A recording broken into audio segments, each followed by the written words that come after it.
জয় শ্রীকৃষ্ণ। রাধে রাধে। আগামী 10ই জুলাই বৃহস্পতিবার গুরু পূর্ণিমা।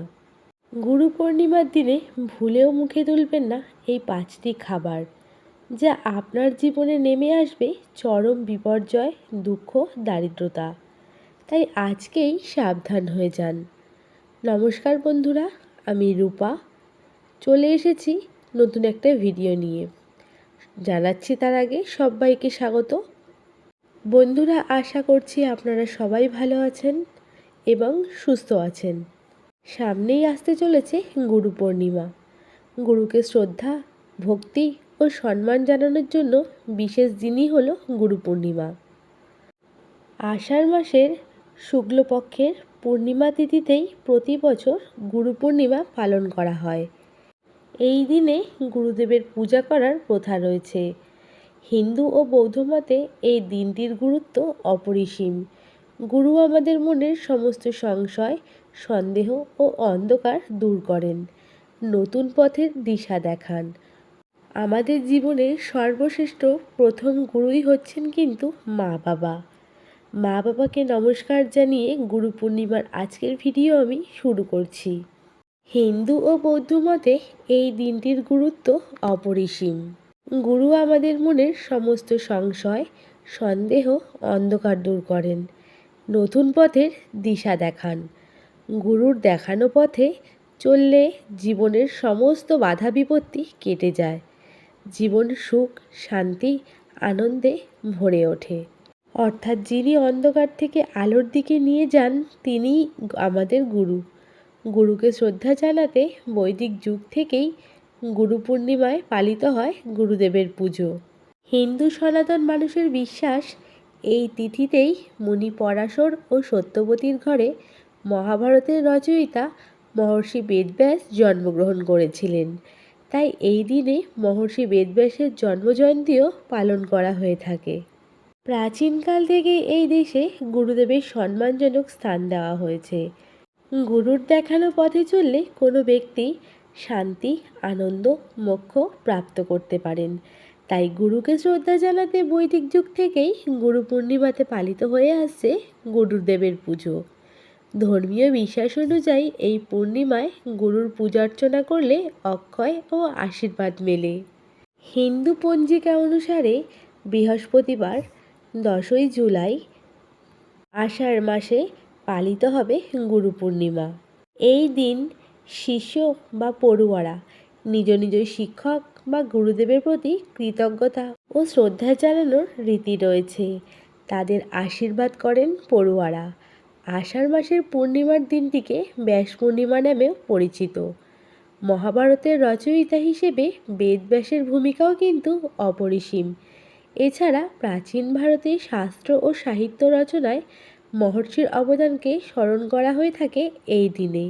এবার জানিয়ে দিই গুরু পূর্ণিমার সঠিক সময়। 10 তারিখ নাকি 11 তারিখ? জানুন আষাঢ় মাসের এই তিথির নানান তথ্য। সনাতন ধর্মের অন্যতম গুরুত্বপূর্ণ হল গুরু পূর্ণিমা। পঞ্জিকা অনুযায়ী আষাঢ় মাসের পূর্ণিমা তিথি শুরু হচ্ছে 10ই জুলাই রাত 1:37 থেকে এবং শেষ হবে পরের দিন 11ই জুলাই রাত 2:07। তিথি অনুযায়ী 10ই জুলাই গুরু পূর্ণিমা পালিত হচ্ছে। গুরু পূর্ণিমার ব্রহ্ম মুহূর্ত সকাল 4:10 থেকে 4:50 পর্যন্ত। এই তিথিতে ব্রহ্ম মুহূর্তে উঠে পুজো শুরু করুন। এরপর অভিজিৎ ও বিজয় মুহূর্ত পূজার জন্য অত্যন্ত শুভ। এই সময় বিষ্ণু ও লক্ষ্মী পুজো করতে পারবেন। সন্ধেবেলায় গোধূলি মুহূর্ত অত্যন্ত শুভ। এবার জানাই গুরু পূর্ণিমায় কী করবেন আর কি করবেন না। গুরু পূর্ণিমায় দুধ, রূপো দান করা উচিত নয়। মনে করা হয় এর ফলে চন্দ্রদোষের প্রকোপ বাড়ে। এই তিথিতে কালো ও ছেঁড়া পোশাক একদমই পরবেন না। গুরু পূর্ণিমার দিন বাড়ি কিন্তু একদম অন্ধকার রাখবেন না, একে অশুভ বলে মনে করা হয়। এই দিন আমিষ খাওয়া থেকে বিরত থাকুন। মদ্যপান একদমই করবেন না। গুরু পূর্ণিমার শুভ মুহূর্তে যে কোনো পোড়া জাতীয় খাবার কিন্তু একদমই খেতে নেই। যেমন রুটিও কিন্তু আগুনে পুড়িয়েই তৈরি করা হয়।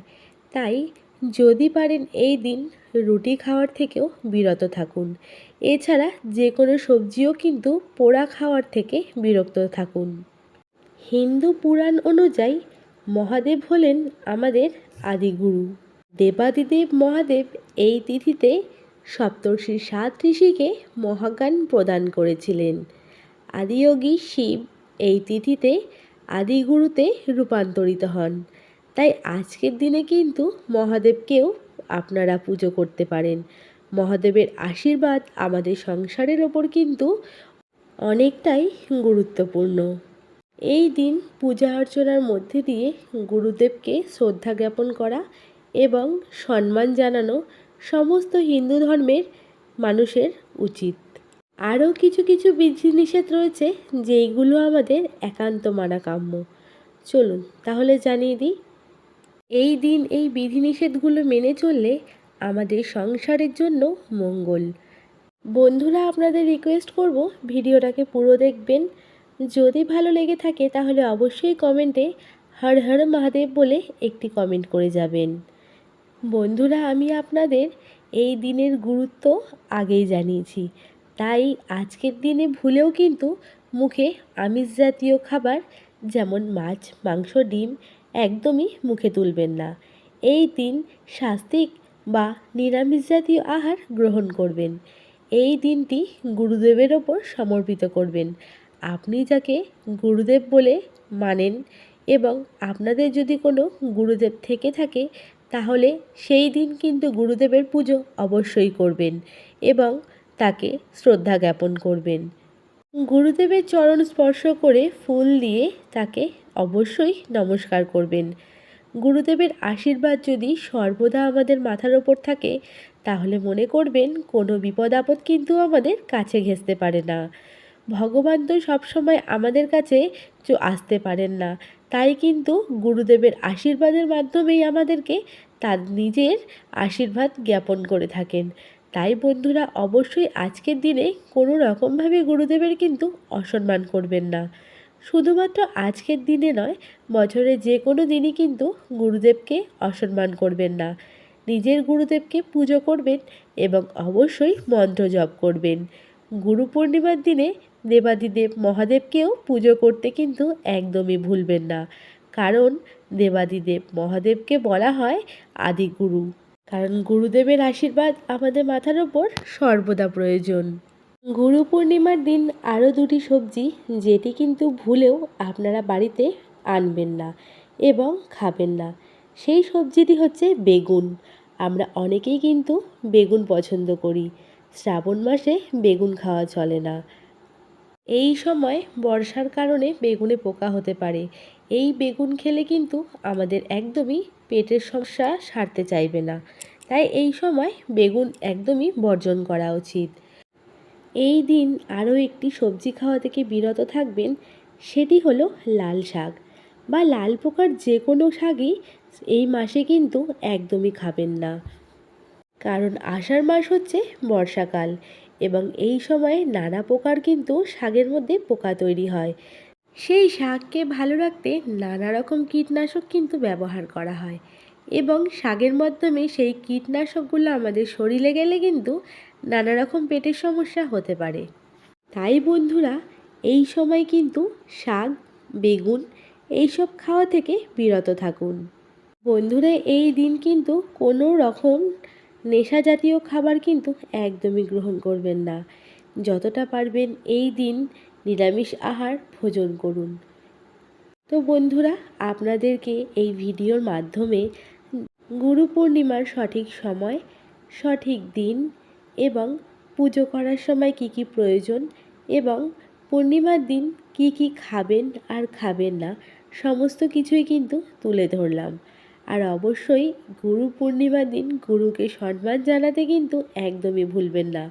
এটা সব সময় মাথায় রাখবেন, গুরুদেবের আশীর্বাদ ছাড়া কিন্তু আমাদের চলা একদমই সম্ভব না। তো বন্ধুরা, আজকের আমার ভিডিওটা কিন্তু আমি এইখানেই সমাপ্ত করব। তোমাদের যদি আরও কিছু ইনফরমেশনের প্রয়োজন থাকে তাহলে অবশ্যই আমাকে কমেন্টে জানিয়ে যাবে। আমি নিজের সাধ্য মতন চেষ্টা করব সব কিছুর উত্তর দেওয়ার। এবং এই দিন গুরু পূর্ণিমার সঠিক সময় কিন্তু অবশ্যই নারায়ণ ও লক্ষ্মী দেবীর পুজো করবেন, কারণ পূর্ণিমা মানেই কিন্তু আমরা জানি লক্ষ্মীনারায়ণের পুজো। তো বন্ধুরা, যেই কাজগুলো বললাম অবশ্যই করতে কিন্তু একদমই ভুলবেন না।